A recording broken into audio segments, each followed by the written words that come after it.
Hello students, अपन पढ़ रहे थे पार्टनरशिप अकाउंट क्लास 12 की। तो उसमें अपन ने काफ़ी सारे टॉपिक्स पढ़ लिए हैं। तो अब तक आपको जो टॉपिक्स पढ़ा है उसमें से कितना आया कितना नहीं आया, तो उसके लिए डिस्क्रिप्शन में मैंने एक टेस्ट का लिंक डाल रखा है। एमसीक्यू टेस्ट है, उस टेस्ट को दीजिए ताकि आपको पता लगे कि अब तक अपन ने जो पढ़ा है उसमें से आपको कितना आया और कितना नहीं आया। ठीक है, तो चलिए आज का न्यू टॉपिक अपन स्टार्ट करते हैं। That is when appropriation are more than profit. Next topic, आज का टॉपिक अपन क्या डिस्कस कर रहे हैं चैप्टर का, when appropriation are more than profit. क्या मतलब समझ में आता है when appropriation are more than profit? इसका मतलब क्या समझ में आता है कि आप पार्टनर्स को as an appropriation of profit, जो भी अमाउंट आप पार्टनर्स को पे कर रहे हैं as an appropriation of profit, वो तो है ज्यादा और नेट प्रॉफिट है कम। अपन ने पढ़ा था अगर लॉस होता है, प्रॉफिट नहीं होता, तो पार्टनर्स को एप्रोप्रिएशन में जो भी दिया जाता है हम नहीं देते। पार्टनर्स को एज एन एप्रोप्रिएशन अब क्या क्या देते हैं? इंटरेस्ट ऑन कैपिटल देते हैं, सैलरी देते हैं, कमीशन देते हैं। तो क्या बताया था, प्रॉफिट होता है तो ही ये सब चीजें दी जाती है, वरना नहीं दी जाती। अब यहाँ पे इस टॉपिक में अपन क्या पढ़ रहे हैं कि भैया प्रॉफिट तो है, नेट प्रॉफिट तो है, लेकिन जितना एज एन एप्रोप्रिएशन हमें अमाउंट देना है पार्टनर्स को, उतना नेट प्रॉफिट नहीं है, उतना नेट प्रॉफिट है नहीं। तो अब इस केस में ये प्रॉफिट कैसे डिस्ट्रीब्यूट होगा पार्टनर्स में, वो चीज अपन इस यहाँ पे इस टॉपिक में आज डिस्कस करेंगे। जैसे अपन एक एग्जांपल लेते हैं। सपोज करिए दो पार्टनर है, ए और बी, दो पार्टनर है आपके। ए और बी दो पार्टनर है। तो सपोज करो आपको इंटरेस्ट ऑन कैपिटल देना है, ए को देना है 10,000 का और बी को देना है कितना, 15,000 का। आपको सैलरी देनी है, सैलरी देनी है, ए को सैलरी देनी है 5,000 की और बी को सैलरी देनी है सपोज करो कितने की, बी को सैलरी देनी है आपको 15,000 रुपीज की।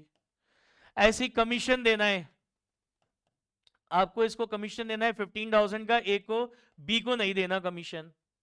तो एज एन एप्रोप्रिएशन आप ए को टोटल कितना अमाउंट पे कर रहे हो, 10 + 5 15, 15 + 50 कितना हो गया, 30,000।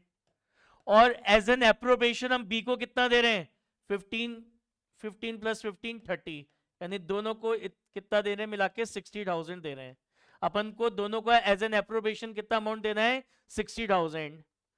अब हमारे पास जो नेट प्रॉफिट है वो कितने का है, 20, वो हमारे पास कितने का है, 25,000 का ही है। तो आपको ए और बी को एज एन एप्रोप्रिएशन देना कितना है, 60,000 देना है।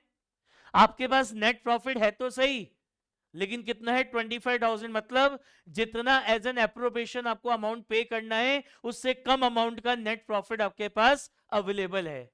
तो बात आती है अब ये जो नेट प्रॉफिट है ये ए और बी में कैसे डिस्ट्रीब्यूट होगा, कैसे डिस्ट्रीब्यूट होगा। आप ए और बी को एज एन एप्रोप्रिएशन जो अमाउंट पे कर रहे हो, आप ए एंड बी को एज एन एप्रोप्रिएशन जो अमाउंट पे कर रहे हो उसके रेशो में ये नेट प्रॉफिट क्या होगा, ए और बी में डिस्ट्रीब्यूट होगा। तो ए और बी को एज एन एप्रोप्रिएशन अपन क्या पे कर रहे हैं, ए को क्या पे कर रहे हैं 30,000 और बी को कितना पे करना है 30,000। तो इसका रेशो क्या होगा, इसका रेशो होगा 1:1।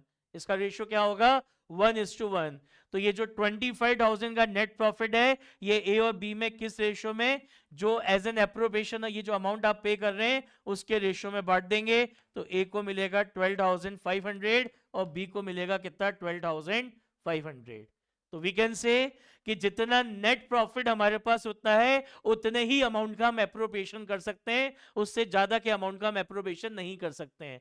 तो एज एन एप्रोप्रिएशन आपको पार्टनर्स को ये 60,000 रुपीज बांटने थे, बट प्रॉफिट आपके पास 25,000 ही था। तो अब इस केस में ये 25,000 का प्रॉफिट कैसे बटेगा, as an appropriation, as an appropriation आप पार्टनर्स को जो अमाउंट दे रहे हैं, तो जैसे एज एन एप्रोप्रिएशन हम ए को क्या क्या दे रहे हैं, इंटरेस्ट ऑन कैपिटल, सैलरी और कमीशन, यानी टोटल कितना दे रहे हैं 30,000। बी को एज एन एप्रोप्रिएशन हम क्या दे रहे हैं, बी को as an appropriation interest on capital दे रहे हैं और सैलरी दे रहे हैं, कमीशन नहीं दे रहे, तो कितना दे रहे हैं 30,000। तो एज एन एप्रोप्रिएशन ए को 30, बी को 30 दे रहे हैं, तो इसका रेशो क्या हो गया 1:1। तो अब इस नेट प्रॉफिट को ए और बी में क्या करेंगे, इस एप्रोप्रिएशन अमाउंट के रेशो में क्या करेंगे, डिस्ट्रीब्यूट कर देंगे। तो क्या लिखा है पढ़िए, In case when approbation like interest on capital, salary to partner, commission of partner, etc. are more than the available profit, then profit will be distributed in the ratio of amount given to partners. कि as an approbation जो amount आप partners को दे रहे हैं उसके ratio में क्या होगा, आपका net profit distribute हो जाएगा. कब? जब net profit तो हो कम और approbation का amount हो क्या ज्यादा.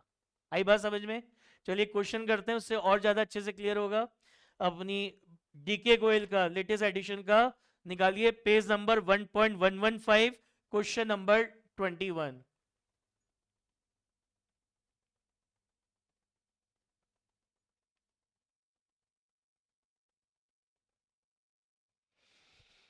पढ़िए क्या कह रहा है.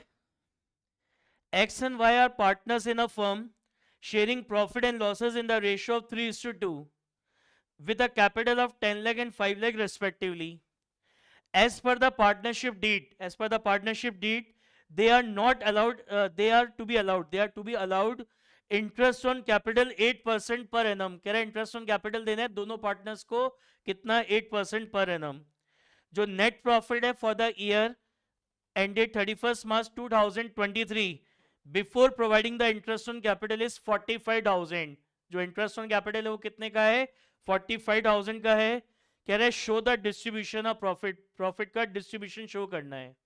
तो क्या कह रहा है, दोनों ही पार्टनर्स को उनकी कैपिटल पे इंटरेस्ट देना है. कितना परसेंट इंटरेस्ट ऑन कैपिटल देना है, कितना परसेंट देना है, 8% इंटरेस्ट ऑन कैपिटल देना है. तो देखिए इंटरेस्ट ऑन कैपिटल कितना होगा, interest on capital of x, interest on capital of x. तो एक्स की कैपिटल कितनी है 10 लाख, कितना परसेंट देना है 8%. 10 लाख का 8% कितना होता है 80,000. Interest on capital of Y, तो वाई की कैपिटल कितनी है 5 लाख, 5 लाख का 8% कितना होगा 40,000. तो इंटरेस्ट ऑन कैपिटल देने की जर्नल एंट्री क्या होगी, ये इंटरेस्ट ऑन कैपिटल का अमाउंट पार्टनरशिप फर्म देगी अपने पार्टनर को. कैसे देंगे, जो भी इंटरेस्ट ऑन कैपिटल का अमाउंट होगा वो इंटरेस्ट ऑन कैपिटल का अमाउंट पार्टनरशिप फर्म पार्टनर्स के कैपिटल अकाउंट में ट्रांसफर कर देंगे. इससे पार्टनर्स के कैपिटल अकाउंट का बैलेंस बढ़ेगा. कैपिटल अकाउंट लाइबिलिटी है और लाइबिलिटी जब इंक्रीज होती है तो करते हैं क्या, क्रेडिट. तो एंट्री हो जाएगी interest on capital account debit to X capital and to Y capital. अब इस इंटरेस्ट ऑन कैपिटल अकाउंट को क्लोज करना है, तो उसको क्लोज करने के लिए हम इसके बैलेंस को कहां ट्रांसफर कर देंगे, profit and loss appropriation account में. तो एंट्री हो जाएगी profit and loss appropriation account debit to interest on capital. तो पीएनएल एप्रोप्रिएशन अकाउंट को डेबिट किया है, तो ये आपका पीएनएल एप्रोप्रिएशन अकाउंट, ये इसकी डेबिट साइड. तो ये आ जाएगा to interest on capital, X का 80 और वाई का कितना है 40, कितना हो गया 1,20,000. समझिएगा जरा. अब क्या कह रहा है, जो नेट प्रॉफिट है वो कितने का है 45,000 रुपीज का है. तो नेट प्रॉफिट को पीएनएल से पीएनएल एप्रोप्रिएशन में ट्रांसफर करेंगे. एंट्री हो जाएगी profit and loss account debit to profit and loss appropriation account. तो यहां जाएगा by profit and loss account कितना 45,000. बस ये दे रखा है क्वेश्चन में. अब क्या देख रहे हो आप, इधर डेबिट साइड में कितना है, डेबिट साइड में कितना है 1,20,000 है, कितना है 1,20,000 है. और क्रेडिट साइड में कितना है, क्रेडिट साइड में कितना है 45,000, क्रेडिट साइड में कितना है 45,000. तो एज एन एप्रोप्रिएशन पार्टनर को 1,20,000 देने, कितने देने 1,20,000, जबकि आपके पास अवेलेबल प्रॉफिट कितना है 45,000 ही है. यानी जितना एप्रोप्रिएशन अमाउंट देना है वो तो है ज्यादा और प्रॉफिट का अमाउंट है कम. तो अब ये 45,000 रुपीज का प्रॉफिट कैसे बढ़ेगा पार्टनर्स में, जो अमाउंट एज एन एप्रोप्रिएशन आप पार्टनर्स को दे रहे हैं उसके रेशियो में ये 45,000 रुपीज का प्रॉफिट क्या होगा पार्टनर्स में डिस्ट्रीब्यूट होगा. तो ये जो किया ये तो गलत हो गया. तो ये जो एक्स को आप क्या दे रहे हो, एक्स को आप इंटरेस्ट ऑन कैपिटल दे रहे हो 80,000, वाई को दे रहे हो 40,000.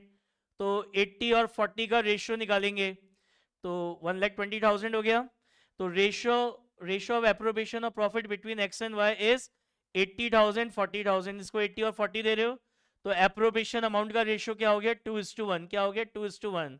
तो आपका जो नेट प्रॉफिट है 45,000 का, ये जो 45,000 का नेट प्रॉफिट है इसको हम क्या करेंगे 2:1 के रेशियो में पार्टनर्स में बांट देंगे. किस रेशियो में 2:1 के रेशियो में पार्टनर्स में डिस्ट्रीब्यूट कर देंगे. तो कैसे बनेगा पीएनएल एप्रोप्रिएशन अकाउंट, सबसे पहले आप यहां लिखेंगे bye profit and loss account, जो आपका नेट प्रॉफिट है 45,000, और फिर इस 45,000 को आप किसके रेशियो में, 2:1 के रेशियो में बांट देंगे। तो ये आ जाएगा आपका टू पार्टनर्स कैपिटल अकाउंट, ए का आ जाएगा 45,000 टू 2/3 30,000, और बी वाई का आ जाएगा 45,000 टू 1/3 कितना, 15,000। समझ में आ गई बात?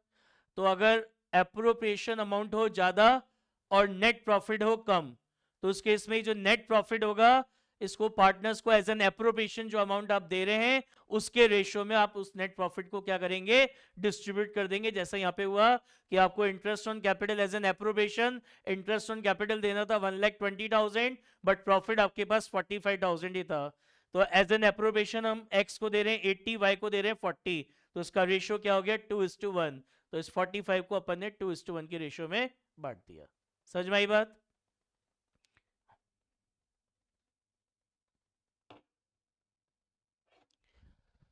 चलिए नेक्स्ट क्लास में नेक्स्ट टॉपिक पढ़ेंगे।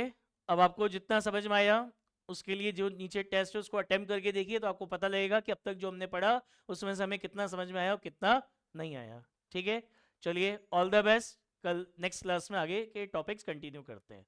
Right, all the best.